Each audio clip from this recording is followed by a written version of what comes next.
Okay, this is my review of Star Trek Picard, Episode 2, titled Disengage, Season 3, Final Season. I didn't know what to expect coming into the second episode, because after the premiere episode, it was a really strong start, and sometimes you can get, especially if it's depending on how long the season is of a show, whether it's like eight episodes in that season or 9 episodes in the season, it's whether or not it can carry on the momentum of the story, rather than sometimes some episodes being filler episodes. And I can reassure people that the episode 2 is as strong as episode 1, if not stronger. Really thoroughly enjoyed it, and I'm already and it's having to wait another week for in the UK for the third episode. So I'm really enjoying the story so far. So I'll try to get into it without spoiling too much, unless anyone has watched it yet. But anyway, what I really liked about the first part of the episode is that we get like a flashback sequence detailing some of the past stuff with Jack Crusher, Beverly Crusher's son, and he seems to be a bit of a pirate, which is kind of very interesting. Now, is the question of is that the life that he led, or was it to do with Beverly? But then, with Beverly formerly being in Starfleet, is that the kind of thing that she would kind of deviate from her principles? I guess that's something that we will find out further on in the season. We find out that there's a link with the villain, that for some bizarre reason that the villain wants Jack Crusher, which we don't know why. Well, it kind of does explain why, but that's if it is for full reason.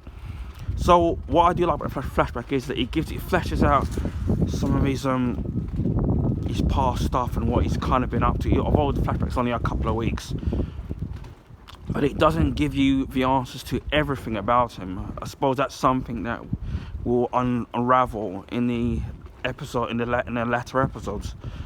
So then it flips back to the present day, and obviously they're under attack. Obviously, that ship is kind of no match for the villain ship,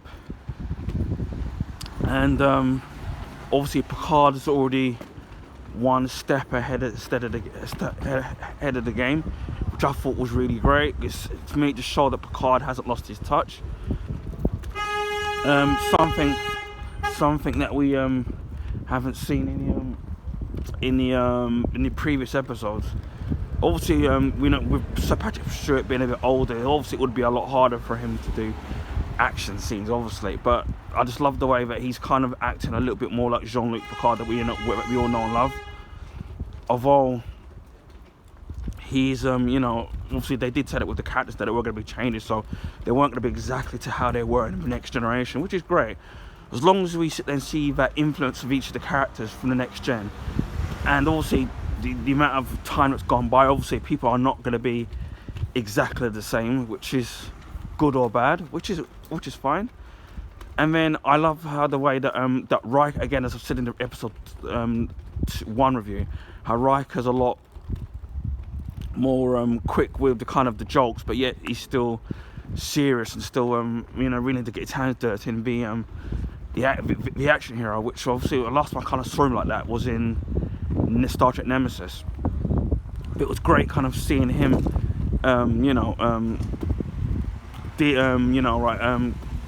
obviously being loyal to Jean-Luc Picard and willing to help, obviously, get out of the situation and help Beverly Crusher and her son. Back aboard the Titan, the captain aboard that ship, he's still being a dick.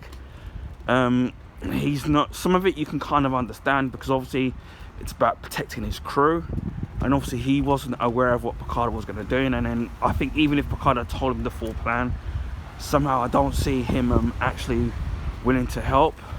He's one of them captains that he's by the book, not willing to kind of bend the actual rules. And then obviously you've got 7 of 9, aka Annika Hansen, who obviously knows Picard, and he's trying to sit there to help.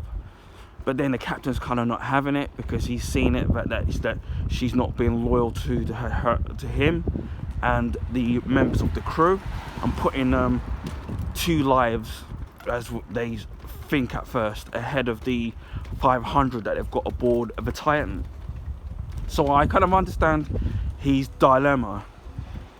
But then obviously she's thinking that because obviously Picard is this legendary Starfleet captain, and obviously with Riker that he would extend the courtesy in trying to help them, but obviously he's kind of not having it. So I guess before, I don't know, well actually if he survives between now and the end of the season, it's going to be a question of whether or not he's kind of going to have to warm up sometimes in having to bend the rules, in having to get things kind of done, which is going to be very interesting as to whether or not, as again, if he kind of survives. And then obviously the ship comes under attack, and then obviously the shuttlecraft is gone, and then it ends up, and then obviously they do end up back aboard the Titan, because the Titan ends up having to help them with 7 of 9 putting a little bit of word of confidence in his ear, which was kind of great. And then obviously the villain reveals himself. Now, most people know, but the actual villain, she's the daughter of the actor Christopher Plummer, who was the villain of Star Trek VI, The Undiscovered Country. He played General Chang. So it's kind of nice to carry on the family traditions of playing a Star Trek villain. And although we don't get a lot of her in the episode, to me she actually seems genuinely scary, and her kind of delivery of her lines, and she's definitely a villain that doesn't mince with her words and wanting to get things done, especially with how she basically threatens was it Picard in wanting Jack Crusher, and threatening them, basically obviously even allowing them to put down her shields to allow them to scan to see her armory. So they're no match. And all I'll say that she does something with Beverly Crusher's ship, which I've never ever seen him do before, using it as a weapon. And I won't say exactly what she does, but I've never seen that being done before, which I thought was very ingenious in terms of the way that they've done that. But so far, from the initial things that I've seen of her as a villain, she does genuinely seem scary, and definitely as if that she's going to pose a threat. Now, it's going to be interesting as to why she's got an issue with Jack Crusher, and in the trailers that she seems to have an issue with Picard, which I don't know why, but it's going to be interesting to see. I'm hoping that they do a flashback on her backstory, as to give us some explanation as to why she's the way she is and what her end game is. But yeah, she genuinely does, as a villain, does come across as being believable and kind of scary, so that's kind of great. And then we go back to Raffi, who basically Starfleet now basically have washed their hands in now wanting to in the attack on one of their Starfleet buildings, which is a bit strange how Starfleet Intelligence wanted her to find out what's going on, but now they think that they have the person in custody. But we always know that in life that you always get a patsy or a scapegoat in trying to cover up their tracks as to what's going on. So is this someone else that's thrown that person in there under the bus on purpose to cover up what they've done, or is it Starfleet that's covering up something? That's the very strange thing. And why attack that particular building, or will there be more? So Raffi's handler tells her not to get him, just to leave it be. She sits there and kind of doesn't want to, because she couldn't save the people, which is kind of very Starfleet. And then she goes against the handler and trying to find out what is really going on, because she doesn't believe that the particular Romulan was the one that was involved in the bombing of the Starfleet building. She gets a little help from her ex-husband, but then to get the information, she's put into a dilemma as to the choice that she has to make in whether or not she wants the information or to do with her son. She then meets the broker, who's a Ferengi, which is kind of interesting. All I will say is that old habits with her prop up, which I won't say why, but she's put into that impossible situation. Then she ends up being out of her depth, and then all hell kicks loose. Then there's a rescue, and all I'll say is it is completely badass in what happens, but I won't kind of spoil as to who it is that comes to the rescue. But all I'll say is it was I had to rewind it 3 times to watch that particular scene, and it was really graphic. But I really enjoyed it. And then we go back where basically Jack Crusher escapes because the captain of the Titan wants to deliver him to the villain so he can spare his crew. And then obviously Beverly Crusher still is alive but sedated. And then what ends up basically kind of happening is obviously that he tries to escape, but not to escape. The captain thinks he's trying to escape to save his own life, but in actual fact he's trying to do it to save his mum because he doesn't want to die. And then Picard kind of points that out. Obviously the villain has given for more time, basically an hour to give him up. Then what ends up happening is that there's a reveal as to who Jack Crusher's father is, and then it basically ends on that cliff note. And again, as I said before, a very, very engaging episode. The only thing I'm worried about, as I said, with the season is whether or not it can, with the 9 or 10 episodes that are in the season, is whether or not it can carry on that momentum with each episode.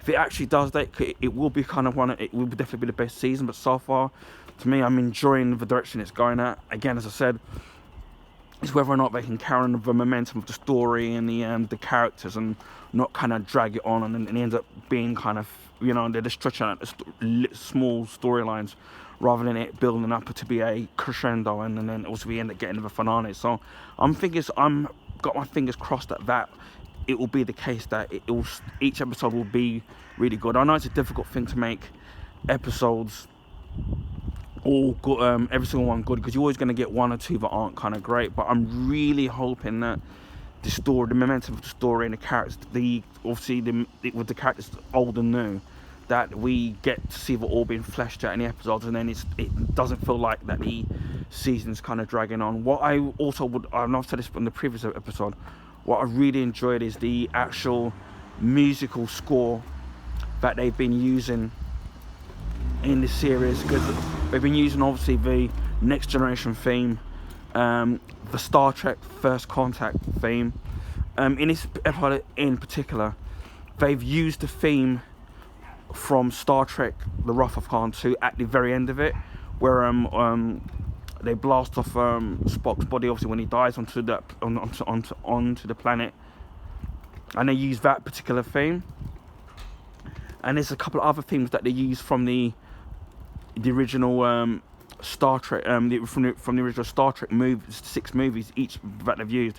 And to me, it feels, as before, the budget of the actual, and the budget and the cinematography, the way the whole light and the way it just looks like a big movie. It's kind of like we're kind of getting a redemption of the of Star Trek 9 Nemesis, where obviously that didn't do very well, and it feels like, as before, it doesn't feel like it's a extended budget TV series. It really genuinely feel like it's a big block. It could have very easily been put in the cinema, if you want my honest opinion. It's just the way it kind of looks. It's a lot more darker, a lot more gritty.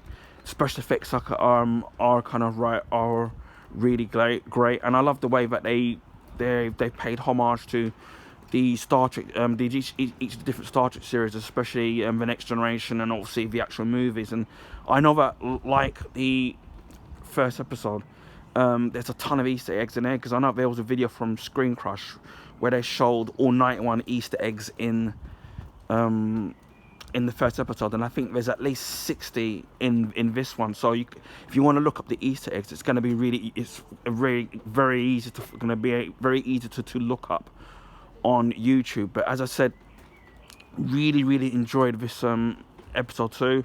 I was just really looking forward to it for it finally to be available on Amazon Prime in the UK, and having to wait all those hours.